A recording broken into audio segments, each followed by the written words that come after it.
Je ne sais pas si à l'heure actuelle, l'État islamique dispose des moyens de faire de tels préparatifs et d'entraîner un commando à ce point-là. De toute manière, cette histoire d'État islamique, d'un bout à l'autre, elle est bizarre. Autant il est facile de définir un groupe comme l'ETA ou comme Action Directe en disant c'est un groupe terroriste, c'est-à-dire c'est 40 individus qui ont un grief terrible avec un État et qui posent des bombes, ou même les Brigades Rouges qui étaient plus nombreuses que ça.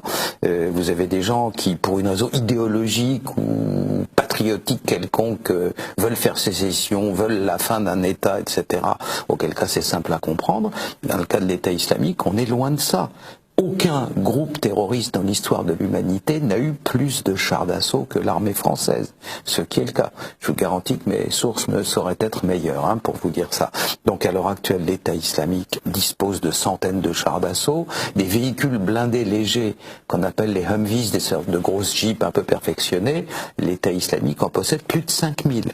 Donc ça n'est pas un groupe terroriste, c'est pas à l'échelle. Est-ce une guérilla? Non plus. Puisque une guérilla, c'est clair, on connaît ça depuis la guerre révolutionnaire de Mao dans les années 30, ce sont des gens qui attaquent l'armée ennemie et qui se replient.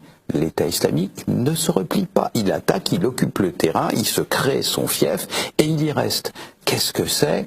Eh bien, la seule explication possible quand on a éliminé tout ça, c'est que l'État islamique est une armée mercenaire, une armée, une vraie, mais mercenaire, et nous faisons en pareil cas que de repousser le problème d'une case, à savoir au service de qui.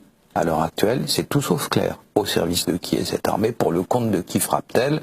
Tout ça est très bizarre. Rien ne colle, si vous voulez. Il y a des choses qui devraient coller les unes avec les autres, et quand on prend les différents morceaux du puzzle de l'État islamique, il n'y a rien qui en sort de très précis. Pour vous dire, résumer ça en une formule, contrairement au Hezbollah, contrairement à d'autres groupes, l'État islamique ne va pas de soi. Donc quand on dit l'État islamique est responsable, comme nous le dit le président de la République, qu'est-ce qu'il y a derrière? Qu'est-ce qui se cache derrière? Cette entité-là a-t-elle son libre arbitre, c'est-à-dire décide-t-elle d'elle-même de frapper ici ou là, d'attaquer ici ou là, ou y a-t-il quelque chose de très trouble derrière? Tout cela, naturellement, je ne fais pas dans la boule de cristal, je n'ai pas de réponse à toutes ces questions-là, mais les questions que pose Daesh, l'État islamique, sont très lourdes et fort inquiétantes. Une étude a été faite récemment par des officiels sur le sujet. Vous avez une organisation qui s'appelle l'État islamique, qui fait des signes dans toute sa propagande d'absolue dévotion à l'islam, et c'est pour l'islam et sa pureté qu'ils égorgent, soi-disant, les individus qui brûlent des enfants vivants, etc.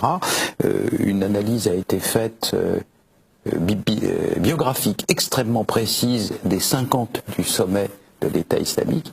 Il n'y a pas un seul islamiste parmi eux. Tous les gens qui sont, tous, sans exception, le Abu Machin al-Baghdadi étant un pur et simple leurre qui est là pour amuser la galerie, ceux qui dirigent vraiment, ceux dont on sait qu'ils échangent par voie électronique et donc ceux qu'on a pu repérer, les 50 du sommet, il n'y a pas un seul islamiste. Qu'est-ce que c'est que ce truc-là? C'est un peu Canada Dry quand même, ça ressemble à l'alcool, ça a le goût de l'alcool, mais c'est pas de l'alcool. Là, qu'est-ce que c'est qu'un islamiste? On le sait, c'est quelqu'un qui a combattu en Afghanistan, qui figure sur beaucoup de sites, qui est connu pour ça dans sa biographie. On ne devient pas chef d'une organisation comme ça en claquant dans ses doigts et en 5 minutes. Donc là, dans la direction de ce qu'on appelle l'État islamique, il n'y a pas un islamiste. C'est des gens qui, dans une phase antérieure de leur vie, étaient connus pour courir le guilledou, boire du pinard, voilà la situation. Donc quand on nous dit l'État islamique nous attaque, je réponds, c'est une précision insuffisante, qu'est-ce que c'est que ce machin? Et personne n'a de réponse, alors actuelle, personne, y compris même la présidence des États-Unis.